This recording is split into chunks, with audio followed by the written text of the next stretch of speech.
Manolo Borja le ha dado al Museo Reina Sofía una orientación en la que podríamos decir que desde el sur, porque para nosotros su museo y también España forman parte del sur, decía entonces que desde el sur ha estado y llevado adelante la política del museo mirando al sur, y además, si acá se habla de política de colecciones, como en otros momentos de reuniones de la Bienal, hemos desarrollado todo un pensamiento sobre política de las imágenes, con el cual concuerdan seguramente, o sí, sin el seguramente, quienes me acompañan hoy en la mesa. En el caso de Manolo, la política de colecciones que llevó adelante desde el museo cambió totalmente la orientación del museo, creo que incluso aumentó la visita al museo. Gracias por la presentación. Me estoy quedando, porque he descubierto que hay una diferencia de temperatura bastante grande entre Madrid y Buenos Aires y me he quedado sin voz y además he de decir que me he dejado media neurona por el camino, o sea que si en algún momento hay un lapsus, pues no he dormido nada, me tendréis que disculpar, pero en cualquier caso estoy seguro que lo voy a compensar con la alegría que me produce estar rodeado de tres buenos amigos y profesionales a los cuales admiro. Entonces iba a empezar, obviamente voy a hablar de colecciones, voy a hablar de patrimonio, voy a hablar de la institución, pero antes quería hacer una introducción y he de advertir que a menudo me paso las conferencias haciendo introducciones y luego se me acaba el tiempo, con lo cual si esta vez me pasa, pues espero que vengáis al Reina y veáis la colección. Pero voy a procurar, me han dado 40 minutos, voy a procurar ser breve en estos 40 minutos. En primer lugar, quería, ya que en homenaje aquí a mis colegas, querría empezar no con una exposición, no con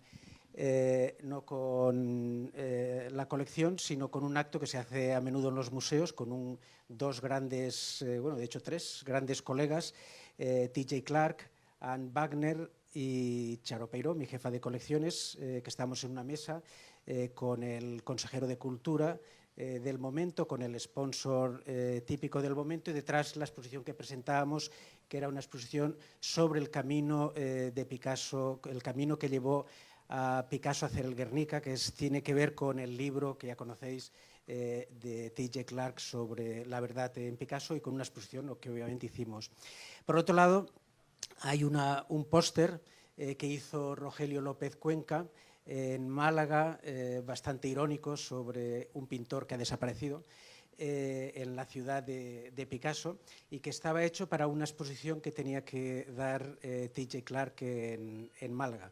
Todo lógico. Se hace una exposición en Madrid sobre Picasso y se da una charla en la ciudad de Picasso. La charla no tuvo lugar al final, pero eso no es tan importante. Y quería hablar un poco de Málaga, de T.J. Clark, de la melancolía de las izquierdas, de cómo se tiene que repensar la historia, el papel de los museos, etcétera, etcétera, a partir de este tema. La tesis de T.J. Clark la conocéis, pero la repaso brevemente. Estas son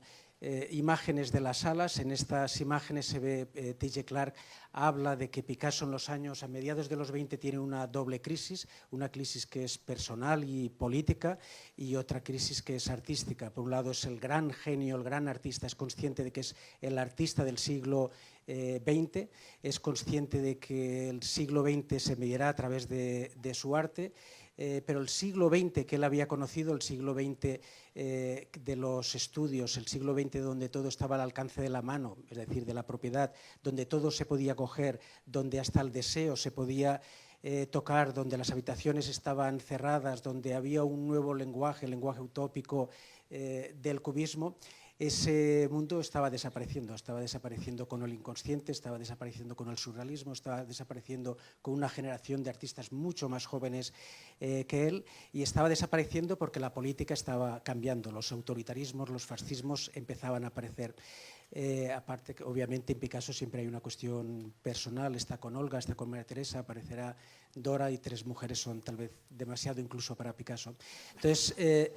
Vemos como en este momento empieza a hacer, las habitaciones empiezan a abrir, ese abrir produce elementos casi monstruosos, produce sombras, como vemos en este bodegón, que son sombras que nos inquietan, y que ya en la obra extraordinaria de la Tate del 25 estas sombras se transforman en monstruos. Vemos cómo él intenta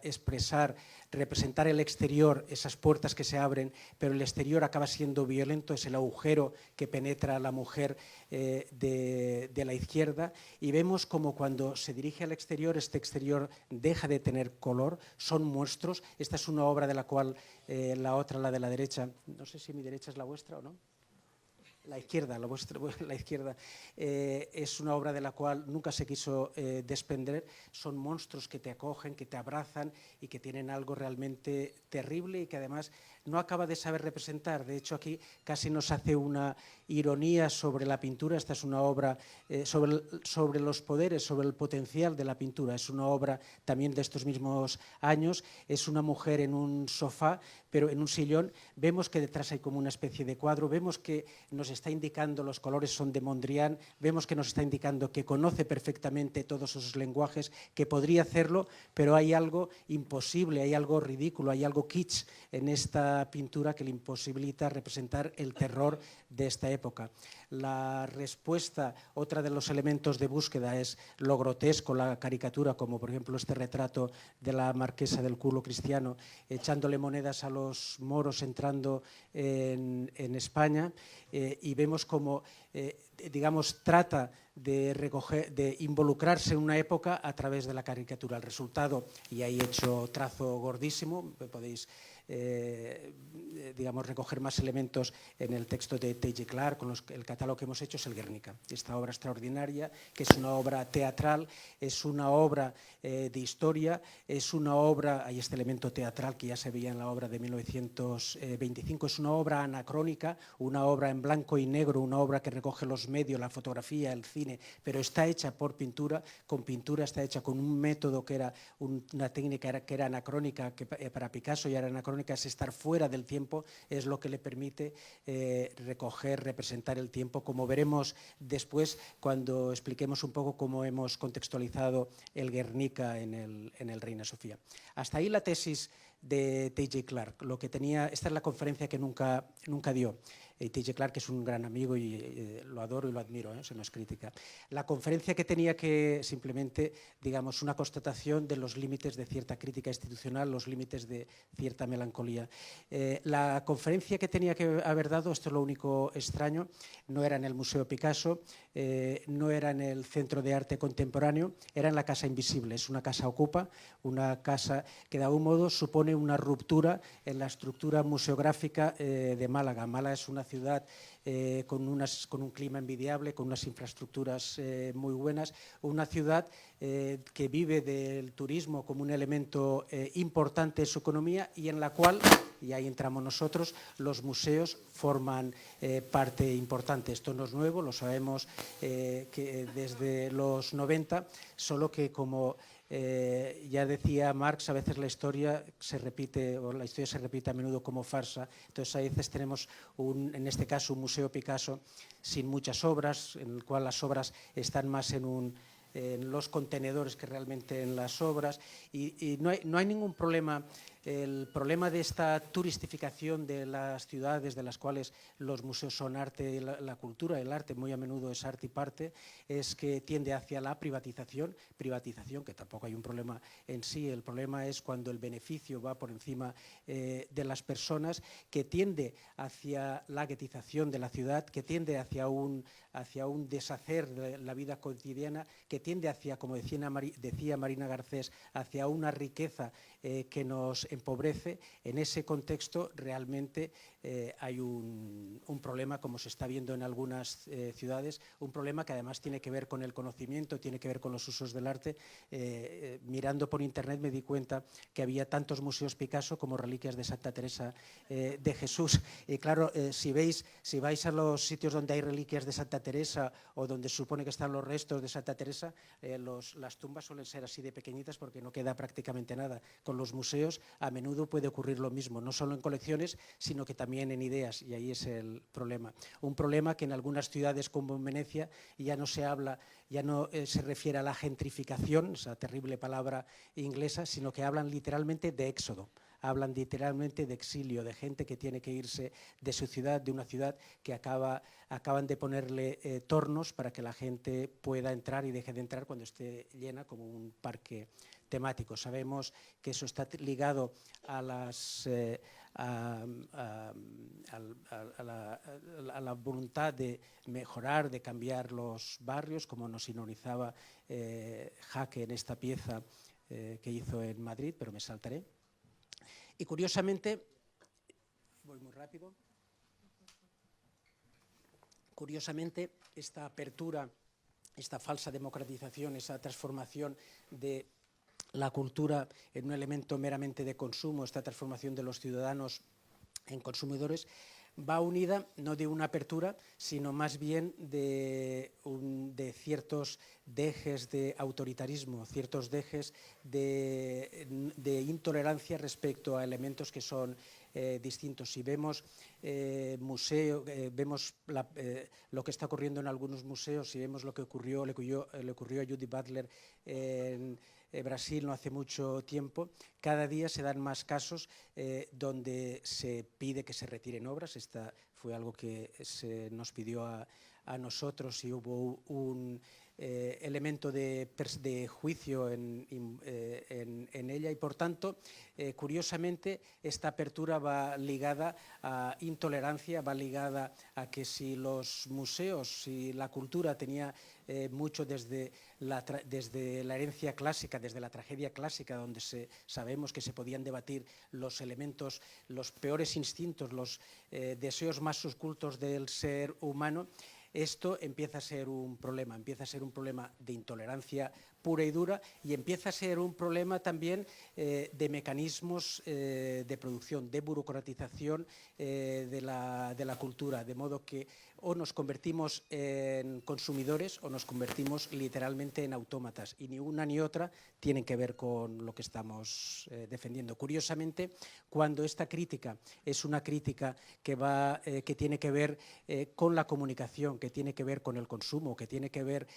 con el beneficio, la libertad es bastante más amplia, con lo cual estamos viendo que el contexto, estamos viendo que la institución es realmente importante, y ahí hemos de recordar lo que nos decía Deleuze, que es imposible el entender la resistencia, por no hablar de la revuelta, sin un proceso instituyente, sin entender la institución, sin entender el contexto. Todos sabemos que muchas bienales, todos sabemos que muchas exposiciones tienen contenidos críticos con lo que se está haciendo, pero la institución en el fondo no lo es, y creo que esto es fundamental. Las dos cosas tienen que ir juntos. Sabemos que el arte tiene un elemento de ambigüedad, sabemos que se está produciendo hoy una segunda acumulación originaria. Si la primera tiene que ver con Potosí, con la plata que se sacaba de las minas, tiene que ver con la mita, tiene que ver con con un sistema esclavista. La segunda es la acumulación originaria, que estaría representada, tal vez si la otra estaba representada por el Cerro Rico de Potosí, pues podría estar representada por el Louvre de Abu Dhabi, donde claramente hay otro elemento donde es el conocimiento, son las experiencias lo que sirve de beneficio. Pero curiosamente, y ahí voy con Timothy Clark, mientras que sabemos que el arte tiene este elemento ambiguo, y si las pinturas coloniales eran elementos de pedagogía, eran elementos de educación, eran elementos de propaganda religiosa, pero había un elemento que permitía que esas pinturas fuesen también elementos donde los aspectos indígenas, donde la Virgen fuese la Pachamama, donde hubiese elementos que permitiesen situar esa propaganda en un contexto que fuese en contra de esa propaganda. Posiblemente, esto es Louvre Abu Dhabi, la revolución se ha transformado en un icono que se puede transportar, que se puede intercambiar, y junto a la revolución de Napoleón tenemos seguramente un alguien que está limpiando, que no tiene obviamente prácticamente ningún tipo de derechos, y en donde Waterloo, y esta es de nuevo la melancolía de Timothy Clark, se ha convertido ya en una canción de ABBA y no en una batalla que cambió Europa. Y de hecho,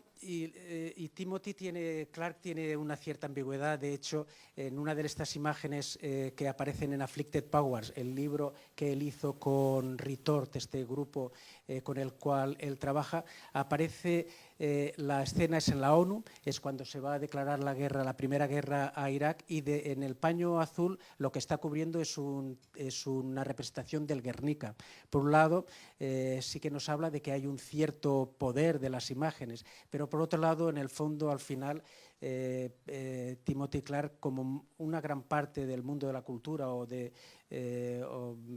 cierta izquierda, peca de una melancolía, y al final esto es una instalación que hizo en la Bienal de Sevilla. La instalación lo que nos dirigía era hacia entender que estábamos en una época, en una restauración, del mismo modo que después de la revolución del siglo XVIII empieza una restauración que empieza en el 89 y que posiblemente la cultura, el arte, solo puede hacer cosas pequeñas. El gran problema de Timothy Clark en este caso era que no estaba viendo lo que ocurría fuera de la Bienal de Venecia, de Sevilla, mientras que la Bienal de Sevilla tenía, la Bienal que había comisariado Ocui, tenía este elemento melancólico, casi de imposibilidad. Fuera estaban cuestionando la propia Bienal, fuera estaban cuestionando el hecho de que se hiciese un evento especial cuando los museos estaban cerrando, y era justamente ese no entender el papel de la institución, no entender el papel político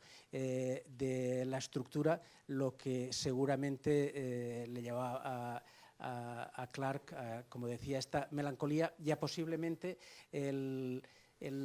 no haber podido, digamos, participar en esta conferencia. ¿Qué hacer en este contexto? Lo que creo que hay que hacer es justamente entender cuál es la estructura y tratar obviamente, de establecer un proceso distinto. Una estructura que tiene que ver con lo patrimonial. Entonces habrá que buscar fórmulas que sean distintas de lo patrimonial, es decir, de lo común. Lo común, que no solo significa que es de todos, y en una época donde estamos hablando de acumulación originaria, etcétera, etcétera, hay un nuevo acercamiento que ya no son los campos comunes, sino que es el conocimiento común. El volver este conocimiento común a la gente es fundamental, pero el devolverlo, ¿de quién y cómo? ¿Desde qué altura? No se devuelve, de hecho se hace. Y el hacerse en lo común es algo que se va haciendo continuamente. Esto por un lado. Por otro lado, en una época donde...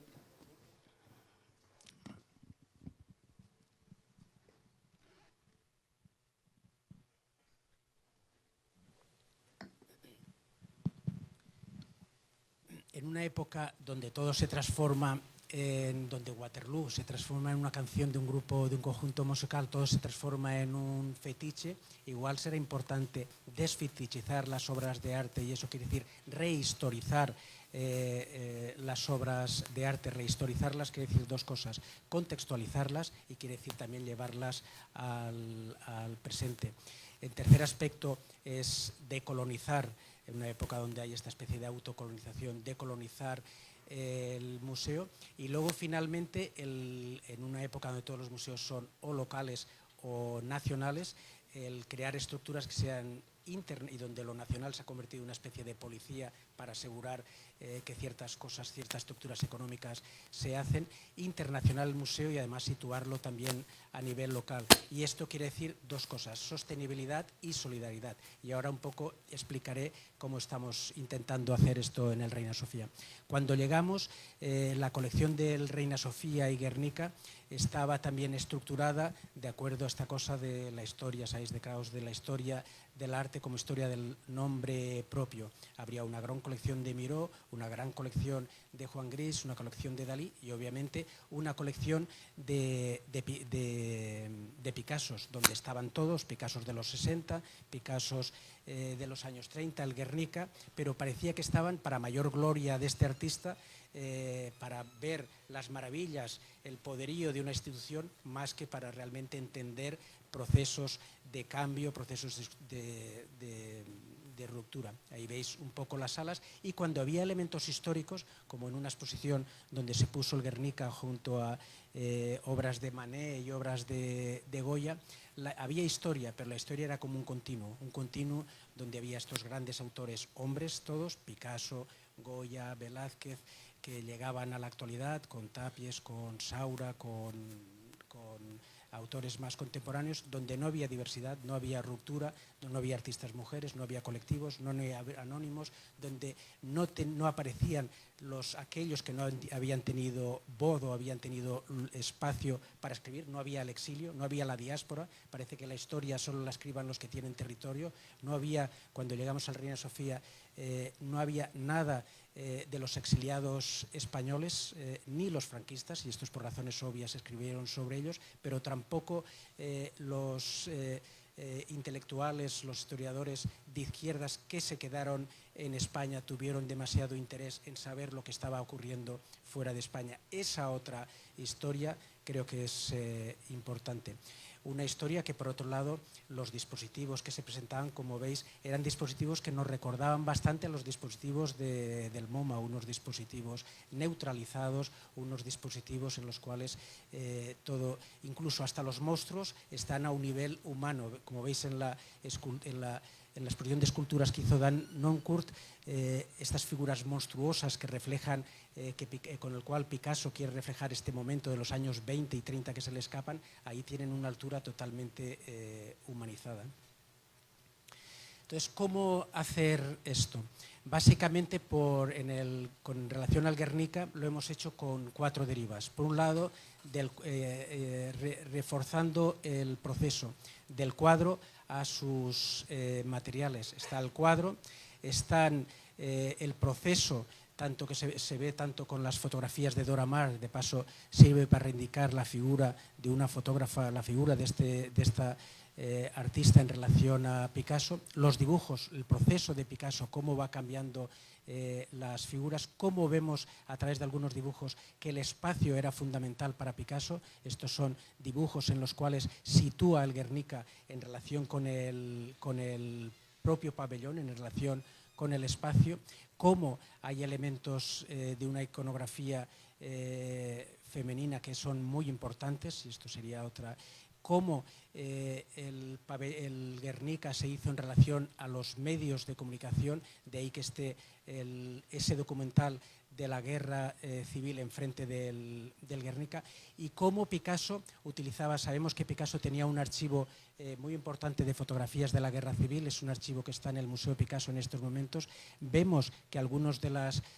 los dibujos de los mutilados tienen que ver con algunos de los dibujos de Picasso, pero vemos también que no hay ningún elemento miserabilista, no hay ningún elemento de utilizar el sufrimiento de los demás. Era algo que él conocía, pero que lo lleva a otro nivel, a un nivel catártico, a un nivel que tiene que ver también con la pintura de historia. Él es consciente de que el artista, la historia, tiene un papel importante, y eso es algo que reflejamos también con todos estos dibujos alrededor del Guernica. Por otro lado, el Guernica y el pabellón, que son totalmente indisociables, se hicieron uno para el otro, y el pabellón entraba en un contexto muy importante en España, en un contexto y en la época donde la cultura popular, la identidad popular, la relación entre lo popular y el arte denominado de élite era fundamental, y ahí se ve en el pabellón, en una relación que además hemos teatralizado, porque hay un elemento teatral a través de fragmentos, no a través de buscar el espectáculo, sino a través de crear recorridos. Ahí en este caso, porque eran recorridos que había en el propio pabellón, recorridos entre la Montserrat de Julio González, la Fuente de Mercurio de Calder y el propio Guernica. Entonces vemos la relación que hemos establecido entre Julio González y Guernica, o la fuente, la maqueta, pues la fuente obviamente no existe, de la Fuente de Mercurio de Calder, que estaba totalmente ligada artísticamente, formalmente y políticamente. Sabéis que la Fuente de Mercurio era una crítica al deseo de los nazis de usufructar el mercurio de las minas de Almadén y por tanto la relación con Guernica era evidente. Pero hay más. Tiene que ver también con las discusiones de la época. Las discusiones de la época tienen que ver con el realismo socialista en Bardassano, realismo social con Horacio Ferrer, y aparte de este elemento contextual, que creo que es importante, para nosotros es importante llevarlo al presente. ¿Qué significa estas discusiones sobre realismo, sobre el papel del artista, sobre el papel de la historia? En este caso, una obra de Solana, que obviamente que no era tan afín al régimen, pero que se puso para que viesen los visitantes al pabellón que el régimen, el pabellón no era, o el régimen de la República no era, digamos, una sucursal soviética, y obviamente Goya, con el papel del artista en una época de guerra como la parecida tal vez a la actual. La internalización del conflicto, incluso con reacciones violentas como la de Picabia del 37 o David Smith, con André Masson y toda la cuestión de Bataille, la cuestión de la morfo que se hizo también en España en estos momentos. Y luego, obviamente, algo que tiene que ver con algo muy actual, que es las guerras culturales. El pabellón español estaba muy cercano de la entrada, era un pabellón abierto, un pabellón receptivo, un pabellón humilde en cierto modo, y estaba relacionado con los dos pabellones, el alemán y el nazi, dos pabellones, el alemán y el soviético, dos pabellones que se estaban mirando, que estaban compitiendo por ver quién era más alto, y que estaban claramente entrando en una guerra simbólica que luego a los pocos años sería una guerra real. Y luego el pabellón, el Guernica, de su momento a la actualidad, con todo el elemento del exilio, que hago muy rápidamente, y la lectura del Guernica, que se va haciendo progresivamente en los 60 con la guerra de Vietnam, y obviamente la refetichización del Guernica con la transición española en los 70, y al final el Guernica, cuando deja de ser un icono político, se transforma en un icono, en un imán para una nevera o un póster, y se transforma para promocionar una ciudad donde lo importante es el nombre, pero el nombre ya no es de Picasso, el nombre es de un coche que se llama Picasso. Y ese cuestionar todos estos papeles, ese rehistorizar el cuadro, es algo que estamos haciendo en el museo continuamente. Pero solo se puede hacer desde un punto de vista internacional, solo se puede hacer cuando además cuestionamos la propia institución. De hecho, la zona que veis en verde son instituciones de lo común, son instituciones que están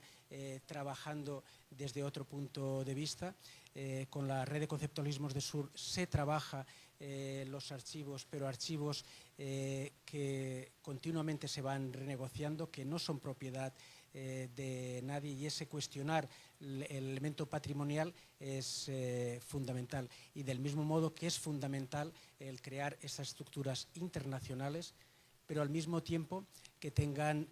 un carácter local. Es lo que nosotros estamos hablando, el museo situado, un museo que se sitúe en el propio barrio, un barrio con el cual entra en conflicto por su propia estructura, un museo que sea capaz de hacer acciones muy pequeñas, como por ejemplo que los que no tengan papeles puedan tener un papel para poder tener acceso a la biblioteca, acciones mayores como discutir sobre el papel, sobre el hecho de que el Valle de los Caídos o Franco tenga que estar en un sitio u otro, o sobre el papel de las fronteras, sobre la incapacidad que tienen los gobiernos europeos por afrontar su propia historia, y sobre el papel tal vez demasiado ambiguo que los eventos culturales y las instituciones juegan en todo este proceso. Es fundamental el crear este tipo de estructuras, y es fundamental para que esto funcione, y con esto acabaré, y para romper, digamos, este ejercicio de narcisismo, pero lo que me tocaba, porque tenía que hablar de mí mismo, he querido hablar de otra institución y que tiene un elemento que para mí es fundamental en toda esta estructura, es fundamental para crear una nueva forma de institucionalidad que funcione como revuelta y funcione como resistencia, y que tiene que ver con la autonomía de gestión, tiene que ver con la sostenibilidad y tiene que ver con la solidaridad. En este caso, y este es un caso y sin estos tres elementos es muy difícil que, digamos, estos ejercicios de rehistorización, estos ejercicios de repolitización, estos ejercicios en los cuales el proceso es importante, donde se cuestiona la institución, tengan éxito. Y ahí querría mencionar una institución en Lanzarote, en las Islas Canarias. He empezado con el turismo, he empezado con Málaga y acabaré con otra institución. Una ciudad, una isla maravillosa que César Manrique, un artista, un paisajista, arquitecto, artista visual menor, pero un buen arquitecto, un gran paisajista, reformuló, consiguió redefinir el paisaje de la isla. Hizo una fundación que utiliza los beneficios que el turismo, que cierto turismo, no estamos en contra de todo el turismo, obviamente, sino de un turismo extractivo, de un turismo donde lo importante dejan de ser las personas. Los beneficios que dejan ese turismo le da autonomía total a su institución, y no solo esto, sino que eso le permite financiar otro tipo de instituciones, le permite financiar los espacios ocupados de que hablamos con anterioridad, le permite financiar, le permiten apoyar ese tipo de instituciones que se oponen digamos, a esta especie de banalización, a esta especie de privatización, a esta especie de turistificación, que es uno de los grandes peligros de una cultura que puede caer en la acedia, puede caer en la melancolía si realmente no entra en un proceso instituyente y de autocrítica. Muchas gracias.